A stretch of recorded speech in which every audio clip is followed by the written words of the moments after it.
Welcome back to my YouTube channel. So today I'll be sharing us step-by-step process on how to activate the WhatsApp two-step verification.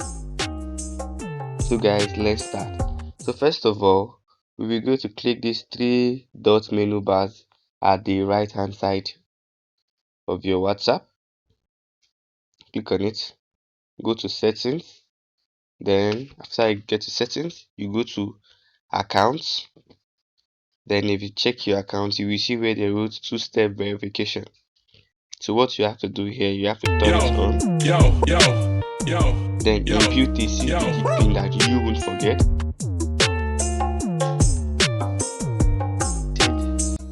So after you have imputed the 6-digit pin, then you have to confirm that 6-digit pin.